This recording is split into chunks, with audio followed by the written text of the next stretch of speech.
আসসালামু আলাইকুম সবাইকে। আশা করি সবাই ভালো আছেন। আলহামদুলিল্লাহ আমিও ভালো আছি।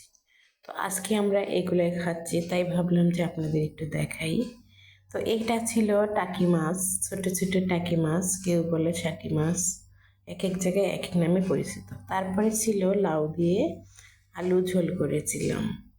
তো আজকে খেতে খেতে দেখুন অল্প একটু রয়ে গেছে, তাই ভিডিও করেছি। আর এদিকে হচ্ছে মাংসের তরকারি।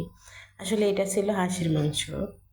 আমার একজন দিয়েছে খেতে, মানে আমার খালা হয় উনি, বড় খালা উনি দিয়েছে। সঙ্গে তো ভাত থাকবেই, ভাত ছাড়া তো আর কথা নেই। অনেক রকম তরকারি থাকলে কিন্তু ভাতটা থাকতে হবে।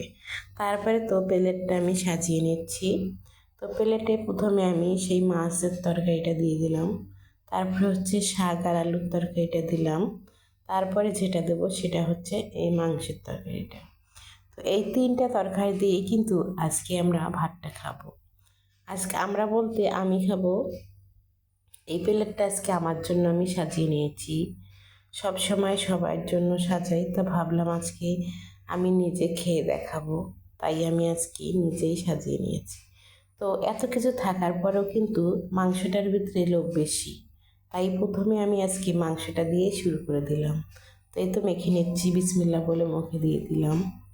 তারপরে মাংসটা যখন আমি খাবো, কারণ হচ্ছে মাংসটা হাঁসের মাংস ছিল, তাই বেশি পছন্দ।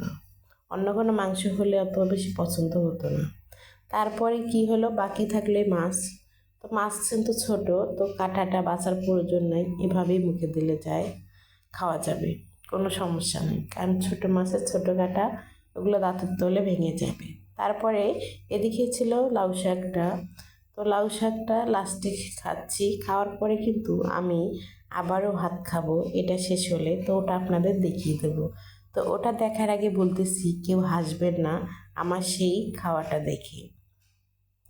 এই তো প্লেটের খাবার শেষ করতে না করতে চলে আসছি একটা নোয়ারি নিয়ে, মানে কেউ কড়াই বলে কেউ নোয়ারি বলে। তো এখানে যে মাছের তরকারি রান্না করেছিলাম, একটু ঝোল ছিল, এতটা মজা হয়েছিল যা বলার বাইরে। তো এভাবে কিন্তু মুট করে খেতে খুবই ভালো লাগে।